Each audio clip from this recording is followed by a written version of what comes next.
ये जीव विज्ञान का मूल प्रश्न पत्र है और ये जो है वर्ष 2023 का है। इस प्रश्न पत्र के जो है हम जो है ज़्यादातर प्रश्नों को जो है आपको हल करवाएंगे।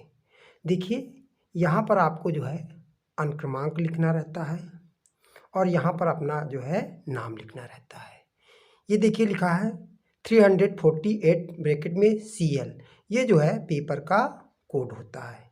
इसी तरह का प्रश्न पत्र जो है आपको जो है 2024 में जो है जीव विज्ञान का मिलेगा। ये देखिए, इसका पूर्णांक जो होता है ये 70 अंकों का होता है। जीव विज्ञान का पूर्णांक कितने का होता है? 70 अंकों का होता है। समय यहाँ पर 3 घंटे 15 मिनट होते हैं। यहाँ पर जो है कुछ जो है इसके निर्देश दिए गए हैं। तो इसमें जो है मुख्य निर्देश ये है कि इसके जितने भी प्रश्न होते हैं वो सभी क्या होते हैं? अनिवार्य होते हैं। और आपको जीव विज्ञान के प्रश्नों को जो उत्तर देना होता है उनको आप आवश्यकता अनुसार जो है रेखा चित्रों की सहायता से दे सकते हैं। जहाँ पर आपको आवश्यकता लगे कि नहीं, यहाँ पर इस प्रश्न का उत्तर जो हमें रेखा चित्र की सहायता से देना है, तो आप उसको आसानी से रेखा चित्र के द्वारा दे सकते हैं। सबसे पहले इसमें आपको जो है बहुविकल्पीय प्रश्न मिलेंगे। क्या मिलेंगे? बहुविकल्पीय प्रश्न मिलेंगे। तो नंबर 1 पे जो है बहुविकल्पीय प्रश्न होते हैं। इसमें दिया रहता है सही विकल्प चुनकर अपनी उत्तर पुस्तिका में लिखिए। तो पहला बहुविकल्पीय प्रश्न है, देख लीजिए, ये जो है पहला बहुविकल्पीय प्रश्न है। का नंबर है 1 का।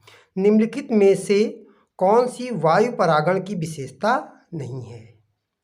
निम्नलिखित में से कौन सी वायु परागण की विशेषता नहीं है? पहला ऑप्शन है हल्के परागकण, दूसरा ऑप्शन है बेहतर अनावृत पुंकेसर, तीसरा ऑप्शन है बृहत एवं पिच्छ वर्तिकाग्र और चौथा ऑप्शन है असंख्य बीजांड। तो इनमें से जो है सही विकल्प जो होता है असंख्य बीजांड, ये वाला जो है बिल्कुल सही है। असंख्य बीजांड जो है चौथा ऑप्शन पहले का बिल्कुल सही है। अगला बहुविकल्पीय प्रश्न है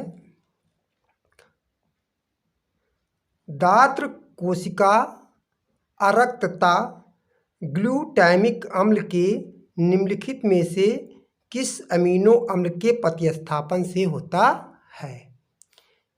देखिए, पहला विकल्प है लाइसिन, दूसरा विकल्प है मेथाइओनिन और तीसरा विकल्प है वैलिन और चौथा विकल्प है इसका सेरीन। तो इसमें जो है वैलिन अम्ल के प्रतिस्थापन से जो है दात्र कोशिका जो है अरक्तता होती है। तो इसका जो है खा नंबर बहुविकल्पीय प्रश्न का जो है तीसरा ऑप्शन वैलिन बिल्कुल जो है सही है। गा नंबर बहुविकल्पीय प्रश्न है प्रत्येक प्रतिरक्षी अणु में कितने पेप्टाइड बंध होते हैं? पहला ऑप्शन है 6, दूसरा ऑप्शन है 4, तीसरा ऑप्शन है 2 और चौथा ऑप्शन है 1। तो प्रत्येक प्रतिरक्षी अणु में जो है 4 पेप्टाइड बंध होते हैं। कितने होते हैं? 4 पेप्टाइड बंध होते हैं। इसलिए इसका जो है गा का जो है दूसरा ऑप्शन बिल्कुल सही है।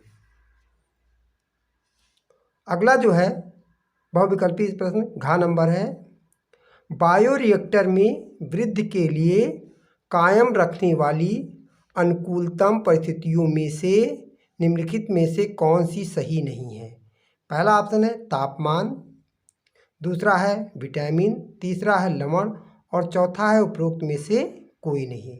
तो इसका जो है घा नंबर बहुविकल्पीय प्रश्न का जो है चौथा ऑप्शन बिल्कुल राइट है। अब इसके बाद जो है निश्चित उत्तरीय प्रश्न दिए गए हैं। कौन से हैं? निश्चित उत्तरीय प्रश्न है। तो निश्चित उत्तरीय प्रश्न में तो 2 नंबर में पहला प्रश्न दिया गया है ऑक्जेलिस और कोमेलाइना कौन से 2 प्रकार के पुष्पों का उत्पादन करते हैं? उनका नाम बताइए। ऑक्जेलिस और कोमेलाइना जो है इन 2 प्रकार के पुष्पों का उत्पादन करते हैं। एक है उन्मीली परागणी पुष्प और दूसरा है अनुन्मीली परागणी पुष्प। फ्रेडरिक ग्रिफ ने किस जीवाणु का प्रयोग अपने शोध में किया था? उस जीवाणु द्वारा जनित रोग का नाम भी लिखिए। यहाँ पर जो है फ्रेडरिक ग्रिप ने न्यूमोकोकाई जीवाणु का प्रयोग किया था। किस जीवाणु का प्रयोग अपने के लिए किया था? न्यूमोकोकाई। और इस जीवाणु द्वारा जो रोग होता है उसे हम निमोनिया रोग कहते हैं। अगला ग नंबर प्रश्न है, स्त्री जनन तंत्र में अंडोत्सर्ग के पश्चात अंडाशय से उत्सर्जित अंडाणु के संग्रह में उत्तरदायी भाग का नाम बताइए।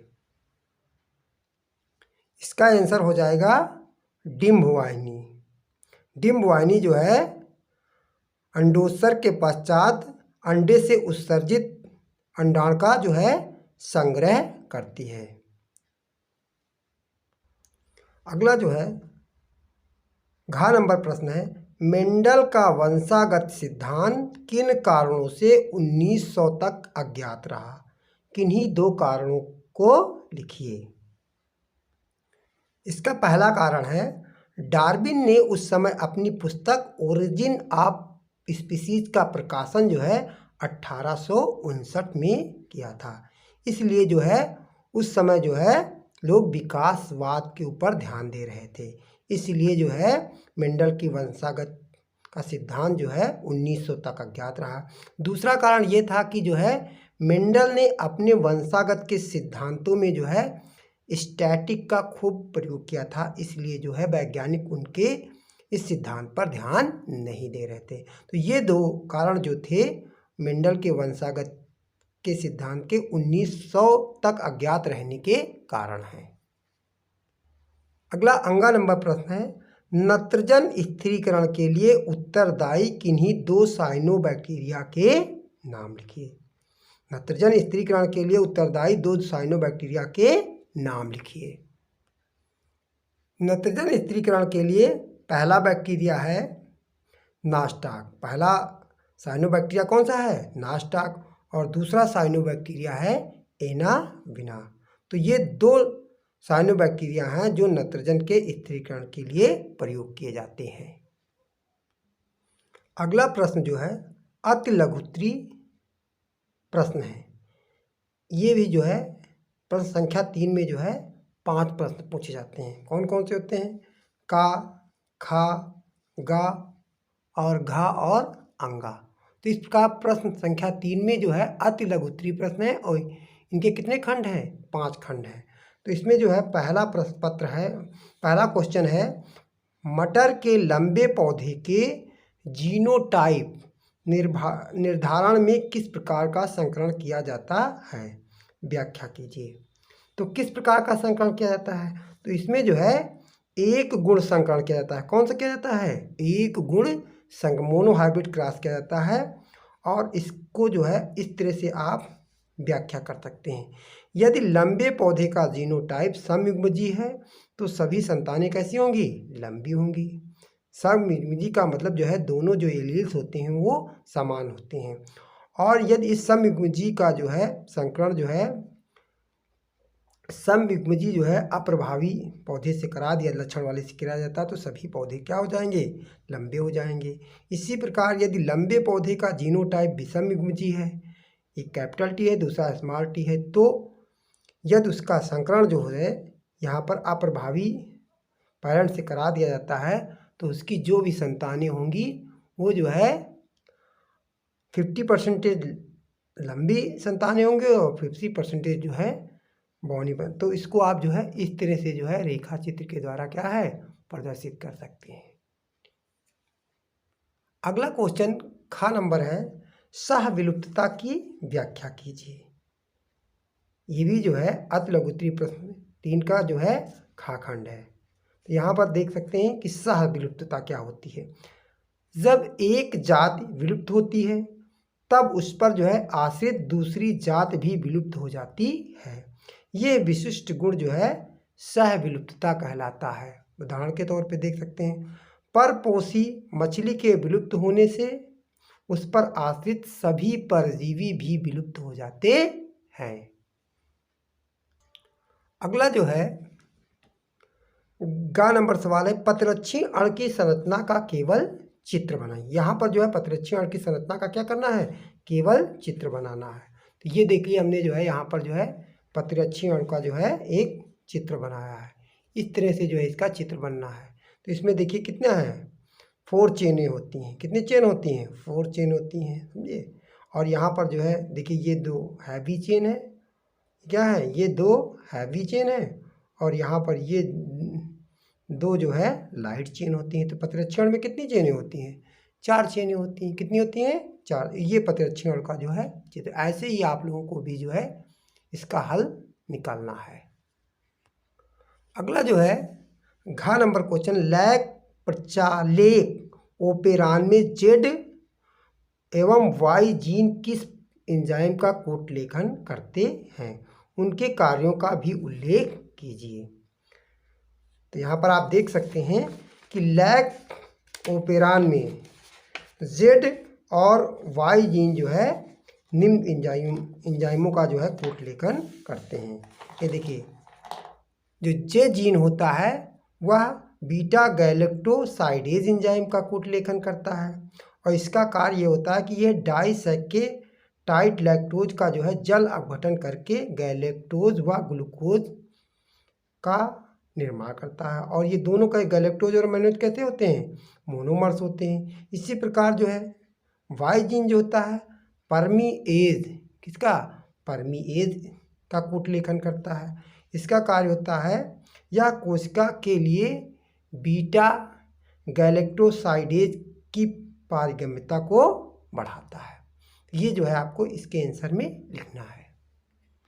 अगला अतिलघुत्तरीय प्रश्न है अंगा नंबर, जैविक खेती पर टिप्पणी कीजिए। इस पे आपको जो है 40 शब्दों से ज़्यादा ही जो है टिप्पणी लिखनी है। तो यहाँ पर देखिए हमने जो है यहाँ पर जैविक खेती के ऊपर टिप्पणी लिखी है, देख सकते हैं।